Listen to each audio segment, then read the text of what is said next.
There's no blueprint on how to beat me. They got an ad with him. Joe Louis had come out of retirement to fight Rocky Marciano. The man was 76 years old. Your biggest payday is facing me. Without me, you're not getting shit. One down, one to go. Who the fuck is that guy? Allow me to demonstrate the skill of Shaolin, the special technique of shadow boxing. Now that was a great boxer. Damn right. Kill him, buddy. The head will die. I'll leave Frazier fight. All right, what's up, everybody? It's your boy, Buddy Mark, coming at you guys with another edition of Two to the Body podcast. Two to the stomach. It's your boy, Money Mark. Like I said, I always repeat that. And I'm also with my one homeboy, the one I'm always doing this with, my main man, One Way Renzo. Say something to people. What's good, guys? What's good, man? How y'all doing out there, man? Okay. There's somebody who's doing all right, man. I do that all the time for some reason. I wait for the people to respond, man. Yeah, they can't hear you. Or they can hear you. They can't respond. You can't hear them. I got a studio audience, man. I feel like I got a studio audience. Next time, get the soundboard. Okay, so it's been a pretty interesting weekend. A lot of things going on through fight news, and as you know, we break things down round for round. So, Renzo, what do you got for us round one? Well, I'm gonna start by saying there was a very distinct boxing night on Saturday. This past Saturday, Shakur Stevenson took on Jamel for the 130-pound belts. Now, if you're familiar with boxing, like I'm familiar with boxing, you know who Shakur Stevenson is. He's a young kid out of Newark, New Jersey. You've seen him in the Powerade commercials, just a kid from Newark and all this good stuff. Won a silver medal in the Olympics. He was so touted after as an amateur that Floyd Mayweather was showing up to his Olympic fights. And that says a lot. You know, a lot of people was looking for him. So one of those guys that came up in the Mayweather gym as far as putting that work in, always been trained by his grandfather. So basically, man, this kid is a boxing savant. He's a boxing prodigy. Allegedly, after this fight, they say that he hasn't been punched in 43 rounds, which I definitely disagree. He's been punched. Hasn't been that clean, but he hasn't lost a round in 43 rounds, which includes this 10-round fight that he just stopped Jamel in.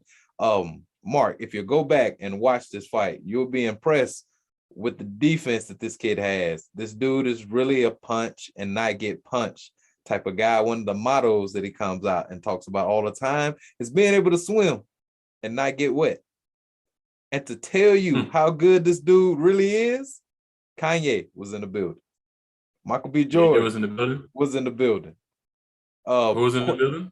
Kanye. Oh, my bad. Ye was in the building. He changed his name the other day. Ye was in the building. Okay. Ye was in the building, and he didn't have his mask on. You could see him. It was actually Ye.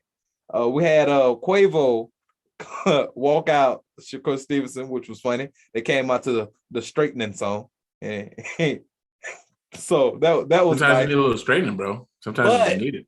But the steal of the night went to Jamel Herring, who came out with Jadakiss.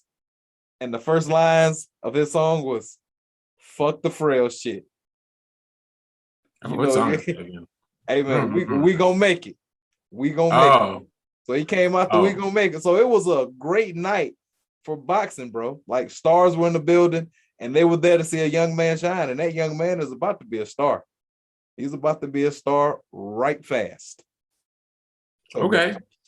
I mean, you've always talked about him, but I'll say this: I am not novice. Yeah, maybe. I am. I don't be knowing about the up and comers like you do. You seem to know exactly about the up and comers. You know what they got going on. So I've always heard the name of talking with you, but I never ever.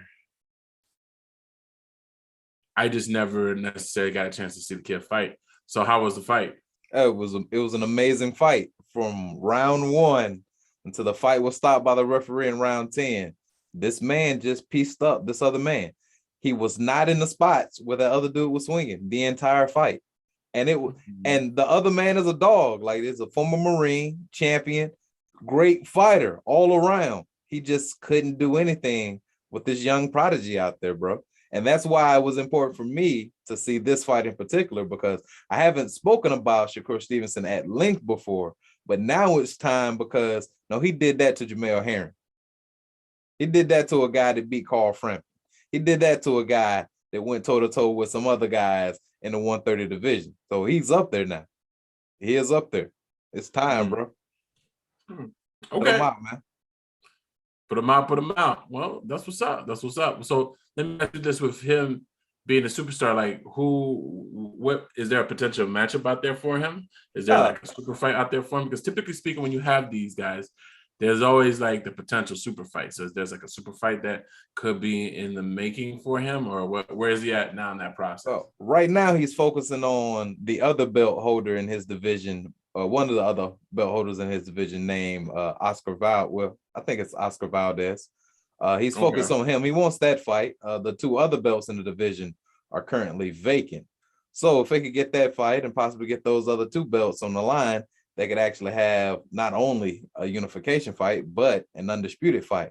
But with that being said, with the business position he's in now, he's in position to fight Vasily Lomachenko. And that would give him a common opponent with someone like a Teofimo Lopez. And he has the name, he has another belt in another division, which gives him the cachet to fight a Gervonta Davis. So it gives him the cachet to fight a Devin Haney, a Ryan Garcia. These guys, man. So they're around that same division, but Shakur Stevenson, he's not in a hurry. He's not in a hurry at all. He's not in a hurry. His record doesn't show he's not in a hurry because I think he's 18-0 now. And this is his second division winning a championship in. But he's taking these things as they come. He has a real nice plan. Grandfather trained him, been with him his entire life.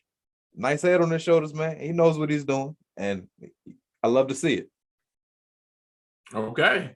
Well, look, I and hopefully everybody else is going to be on the lookout for Shakur Stevenson. I'm always interested in new blood in the boxing division, especially when that blood is American and African American. Not anything against the other fighters, but essentially it seems like when the Americans are in the mix, especially in the heavyweight division and other divisions, it seems like boxing gets another breath of fresh air. You need the Americans making waves in boxing. It's like it's like the Knicks. It's like the Knicks or the Bulls being good in the NBA, bro. It's better for the NBA.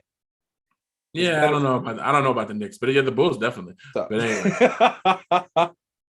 the Bulls definitely. But I mean, we beat the Knicks last year, man. I'm not. I mean, the Knicks. I just don't. When have the Knicks been good? Like, I just need to understand. Like, since the '90s, I think. Is that? I mean, they won a championship in the '70s. That time, New York is the mecca of basketball. I don't know why they people believe the Knicks are good. To be honest with you, I've never understood that either. I've always respected New York for basketball, but the basketball I respect, they got nicknames like Skip the Malou. Yeah. You know what I'm saying? Yeah. I say hot sauce is from Atlanta, so like, but yeah, Skip the Malou. Elevator. You know what I'm saying? Half man, half amazing. You know, everyone I seen. Half man, half amazing was from New York. Elevator, I think, was from somewhere else. But yeah, I know what you're talking about. That's Mark Jackson's brother, no? No, Escalator. My bad. Escalator. Escalator, half man, half amazing. Yeah, man. You know. Ayo. Alamo. Rest in peace to Alamo, baby. Yeah, we gotta always rest in peace to Alamo. But yeah, he's actually anyways. So yeah. So with that being said, does that conclude your round, Renzo? Yeah, man, that concludes my round, man. I could go on forever talking about this, but I'm not going to because there'll be plenty in the future. I promise you that. Okay, cool. So jumping into the next round, round two, ding, ding. We're going to talk about a fight that happened this weekend, a fight that has pretty interesting consequences, I would say. This fight is between Marvin Vettori and Paulo Costao. Now, we did the body shot, of course, and where we spoke about the weight controversy that we see with Paulo Costao and what's going on essentially with that. Well, as we see here, there was an agreement after that they would fight at a catch weight at 195, I believe it was. Yeah. After further evaluation, Paulo Costao said, "Fuck that shit," and they had to go to light heavyweight, which, you know, honestly speaking, I was very surprised that Marvin Vettori actually signed on for the bout. Marvin Vettori kind of struck me as the type of dude to be a little bit vengeful and spiteful, but Marvin Vettori was a dog about it and said, hey, look, I'm not going to stop the fight. Regardless of anything, I'm going to keep this fight going, which to me is super dangerous. I'm not fighting a Paulo Costa who doesn't have to make weight. That sounds stupid. Yes. It just sounds stupid. But he did it. And the fight happened. And it was considered to be one of the fights of the year. A classic back and forth bout where no one fell, but no one did enough defense to avoid any type of shots. It was just straight face to face. I hit you, you hit me. The battle of hard bodies and hard chins. That's what we saw. And yeah, man, I mean, and just looking at the fight, one of the things we did get to see, the fact that Paulo Costa, even though he didn't make weight, he made the 205 weight and he was still in shape. He was still in pretty good shape, actually. He lasted all 5 rounds, which guys with that physique typically don't. They typically don't. I'll even say Yoel Romero, which we always praise Yoel Romero for being a physical specimen. Yoel Romero typically has to take breaks in between the fight. Oh, yeah. That's how he does things. He has basically made himself a counter striker. Honestly, Yoel Romero is not really a striker. He's really a wrestler, but he's so freaking strong, bestial and everything whatever. Fast twitch muscle. Which Paulo Costa, I think when it comes down to striking, Paulo Costa is definitely a way more talented striker than Yoel, just with his inside leg kick, his body kicks, his head kicks, his ability to throw those kicks in sequence with combination. You kind of see that Paulo has been through extensive striking training. And of course, the guy's supposed to be a black belt in Brazilian Jiu-Jitsu. You know, he's from Brazil, so whatever. No reason to disbelieve him. Yeah, exactly. So you know, it's interesting to see that Paulo Costa essentially in that weight able to still move, and he really showed his conditioning, how good his conditioning is, and the fact that he has actually been working.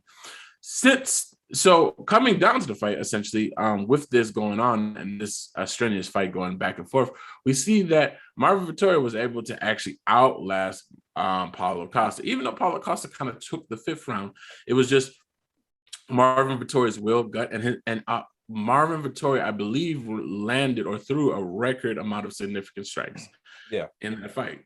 And I think he landed around 50%. Just like punches. just punches. I was going to get to that. So there was communication that Marvin Vettori's punches may not have had a lot of oomph, stopping power to it. But at the same time, I mean, that is Colby Covington's game. Covington doesn't come and knock out anybody. Yeah. The ability to overwhelm someone and take a punch and like move and flow in that is definitely a skill set that a lot of fighters have. I say that Colby Covington does a better job, I say, of not getting clocked, except for Kamaru Usman. I don't know what, I think Colby Covington just assumed that he was just gonna. I think he assumed that Kamaru was not going to be able to strike with him. I think that's what he did. He didn't respect the Kamaru, power. He didn't respect the power. No, I think that's what it was. I think what happened was he didn't understand that Kamaru was accurate enough with the strikes that he was accurate with. Yeah, like that jab was going to hit, and it hits hard. It hits very hard. Every time, not just sometimes. Every time. Yeah. So I think with that, I mean, you got Kamaru essentially. Piecing them up or whatever the case may be. But typically speaking, you see a more defensive, more so attack that's kind of based with mixed in with wrestling and so on and so forth, right? This was a scenario where I think both individuals knew that they were going on the ground, even though I believe Paulo did try to take him on the ground. I'm not sure if he got swept or not. I forgot what happened in the end of that exchange, but I do know Paulo initiated the double leg, secured the double leg, and then I don't know what happened after. I don't necessarily remember what happened. Not very much. Very much. I believe he got swept, and then they kind of got back to neutral, and then Marvin got back up, if I recall. But yeah, that is what really happened. The interesting thing about this is what happens next. Now, with Marvin Vettori winning, Marvin Vettori essentially just got embarrassed by Israel Adesanya. Now, of course, according to Marvin's camp, he feels that they are things that could have been exploited that he didn't have the opportunity, a chance to exploit or change or what have you, the case may be. Okay. I would say this: Marvin Vettori was able to get Adesanya on the ground. Adesanya reversed most of those positions, which is a little disheartening, I would say. Yeah. But nonetheless, Marvin Vettori's chin did last. He didn't get knocked out. He lasted all 5 rounds. He just lost. So maybe these changes may be able to give a different scenario. Me personally, if I were the UFC, I'd probably need Marvin Vettori to win one more fight before he gets a chance to fight Adesanya again. Yeah. I think Adesanya is slated to fight Whitaker for a rematch. Essentially, we'll see how that goes because Whitaker's actually been looking very good since he's seen Adesanya. So I'm interested to see how that goes. And we know that Derek Brunson is going to fight Cannonier. Me personally, I'd make Marvin Vettori fight the winner between Cannonier and Derek Brunson. That's my personal opinion. But other than that, I don't really see any other, unless you do something. Yeah, I don't really see anything else for Marvin Vettori to do. But right now, it seems like these 5 names or 4 names, I think, are pretty much closing that division. There's really not too much else you'll see. I do know that Usman's manager wants him to move up. I don't think that's going to happen. Yeah, I don't think it's necessary right now. No. Plus, I don't think I don't think he can beat him. Yeah. I don't think he can beat him. No. I don't. I think Adesanya is into that space of like, oh, I think I know what I can do. Yeah. But then you get in there and it's like, oh, wait a minute, I can't do it. Wait a minute. You're gonna let me do that? I'll do it. Yeah. Because it was like, for instance, like I saw like his commentary of the fight, and he mentioned the fact that Paulo did a hip feint, where it's basically he just kind of feinted his hip, kind of fake a kick, and got a reaction. But he mentioned the fact that he was still in striking range, which let me know that I'm letting go. The level of thought process that goes through the things that they do is, that's those guys over there. They are who they are for a reason. And those guys are all high in their divisions that train over there in City of Kickboxing for a reason. Yeah. I honestly think when Anderson finally came out after some time had passed, where he said from them fighting, and he kind of just said like, he's going to reign for a while because it's just because he understood like, oh, wait a minute, like what he's doing is built different. He's built different. It looks different. It comes across the TV. It's different because it's not something that we've really seen since or really before Anderson Silva. It's like it's just a striker, just one of the most amazing strikers that we've seen. No, we have seen it. We've seen it just in a woman. Her name is Valentina Shevchenko. We've seen it. Yeah. We've seen it. I think what it is since Anderson, it went over. I think John had it for a little bit. There was a space where John was like striking. I think when he fought I would give him that. I think when he fought what's his name? Smith. Is it Smith? Anthony Smith? Yeah, when he fought Anthony Smith. And Anthony Smith actually was doing a very good job beforehand fighting him. When he fought Anthony Smith, he outclassed Anthony Smith. And I think that was the first time. I think that was when we started like, okay, John is in this new groove, because it was just like everything John was doing, like he was just nullifying everything Anthony Smith was like doing. Like he'd do it and like John would be like, okay, that's done. Yeah, he earned that Lionheart shit that night because he definitely did. He definitely did because he was getting dotted up, dotting your face, dotting your head, dotting your chest, dot, round over. Yeah. So I think after that, I think we got Joanna Jędrzejczyk, and then we got Valentina Shevchenko, and now we have Israel Adesanya. It's like, and then like he's dancing and doing stuff afterwards. It just looks every time he does like it's I like this I like this version better. I like this version of what we're seeing as far as these strikes are concerned with this personality attached to it. 100%. And honestly, I feel like the Gastelum fight, I think the Gastelum fight made him unbeatable. Him going through that and like not necessarily unbeatable, but we'll see. Like, I mean, UFC will go find someone. I mean, they just went they went and signed that dude that beat him in kickboxing. So we'll see. Hey man, he's already talking cash. I think what will happen, he'll probably get beat before he gets to Adesanya, because it's like one of the funny things about mixed martial arts specifically, like boxing, this exists as well, but I think for some reason mixed martial arts, it really is because of the different art styles. So an individual who can't beat Adesanya might be able to beat him because it's just how it works. Yeah. One of the reasons why George St. Pierre, he even said it. One of the reasons why George St. Pierre reigned for so long, because there were some guys that probably gave him some trouble. They couldn't make it to him. Like Cannonier might be able to give Adesanya some trouble, but can he make it? Yeah. Is he going to be Whitaker? Can you get over there to do that? Yeah.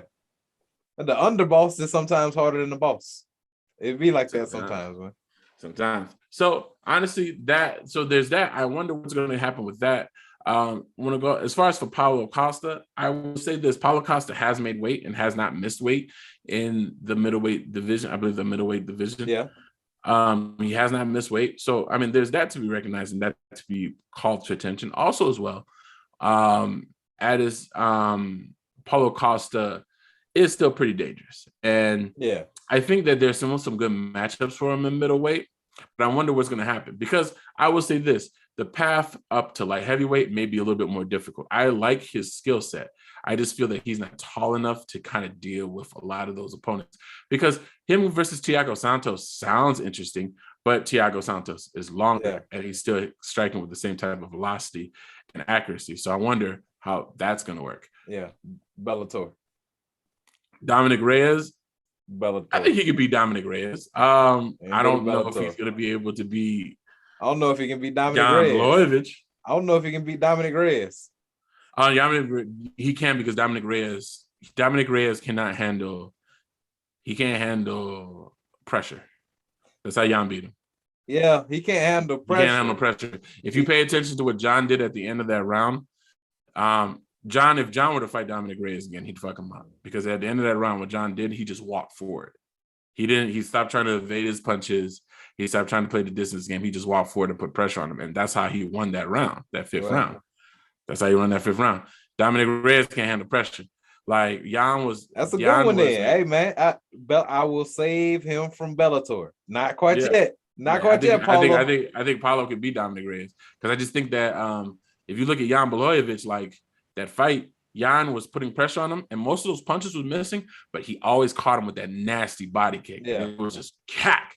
And that just like the extension on it, and it's like Dominic couldn't get out of there. He couldn't get out of there in time. Just seized up when I thought about that shit. Just and he couldn't get out of there in time. And that's how he was able to apply pressure on him until eventually he had to start blocking it, put his hand down. Night night. You go, man. Polish power. Paulo Costa throws a lot of punches, and he throws them. He follows all of them up with a very sharp, very accurate inside leg kick. And Adesanya is different. Yeah. Adesanya is different. But everybody else, like even Marvin Vettori, he was hitting Marvin Vettori with it. He just stopped doing it. So that's my thought process in regards to that.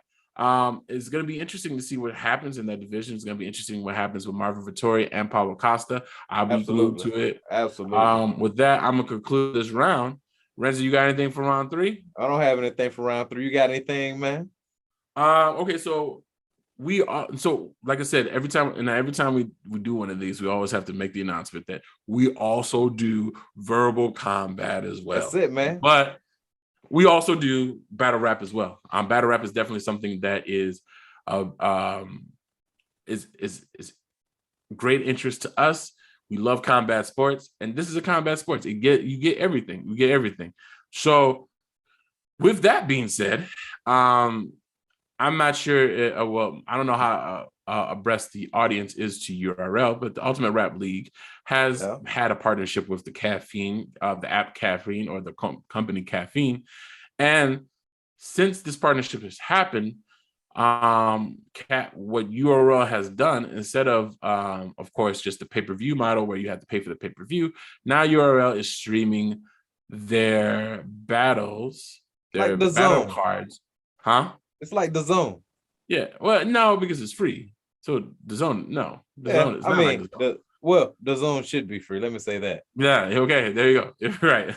When I think of the Zone, I think of Zoom. That's what that is. That's the Zoom. That's what it is. Yeah.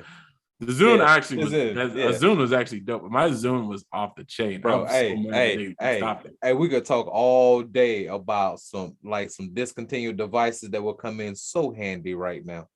The Zune was awesome. Where it was, man. It was way before its time. And if it wasn't for that damn Apple being so important to people, we would still have that shit. No, I think Spotify did it in. Streaming music did it in. Spotify did it in. Because so yes, Apple was doing what they were doing, and yes, but more and more people were starting to convert to Zoom because it was easier to get music on there. The interface actually was nice and it looked cool. I think what really did Zoom in was that everyone said, when Spotify said, "Hey, give me $9 and you can get whatever you want." Well, and everyone was like, "What?" That would be that and LimeWire shutting down. I think those kinds, those play particular parts in it too. But I stand on that Apple shit. Like when they turn the iPod Touch into a phone, basically, because it's all the iPhone. The first iPhone was an iPod Touch that you could call from. Once they started doing that, it was like, it's no need to have an extra device when Apple is giving you everything in one thing. Can't compete with that if you're Microsoft. It's like the WCW and WWF. It's like you in it for fun. You in it for fun. They in it for real. Yeah, I think, you know what, you might be right. I think that might have been a fourth shot. I think the dev low might have been Spotify and the streaming apps. I definitely think that is I think it's like a 1-2 punch to the end of that. But anyways, going to the battle raps. So this Saturday, October 30th, we are being blessed with a special card that is also hosted or co-hosted by the boy, October's very own Drake. October's very own Drake. The card is called, of course, because Drake is dramatic, "Till Death Do Us Part." Oh man, but somebody in their feelings on this night. Yeah, it's so funny because it's like it's all the emotional guys. It's funny because if you see the intro to it, it's like, yes, there's all these conversations of battle, hate, and revenge, and it's like, oh, okay. It's a case. I mean, listen, you got to do that. I mean, normally on an album it sounds dope, but like now it's like, come on. But okay, I get it. You did it. Whatever. It's like a Kappa Party promo. Sure.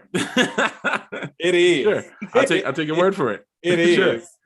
So getting to the card itself, we have Pat Stay versus Real Seek, which is actually, in my opinion, is going to be a sleeper battle. That's definitely a sleeper, man. Yeah. You have Jazz the Rapper versus Gadas. I'm familiar with Jazz, not familiar with Gadas, not really familiar with the Queen of the Ring. Ladies, I do like Misfit. I do like oh boy. Misfit. I love Misfit. I do like who's from New Orleans? I forgot her name. New Orleans. Official. I like Official. I think Official is actually probably one of my favorites. I think her name was Cashmere, maybe. I think she's decent too. But anyways. Cashmere. Now I give Cashmere is decent. Yeah, she is decent. I mean, I'm just like, I'd be picking one. Misfit. That's mine. I saw Misfit. Misfit is, I pick Misfit over all of them, man. I just like her delivery, man. She's just too cool, bro. Yeah, I think she has a cool delivery. I like Official because she's she has very good delivery. She has dude delivery. Like, you know what I'm saying? Oh, okay. She has dude delivery. Like, she can hit and she hits everything. And, you know, for her being from New Orleans, like she has the punchlines and she has delivery at the same time. So that's why I like her.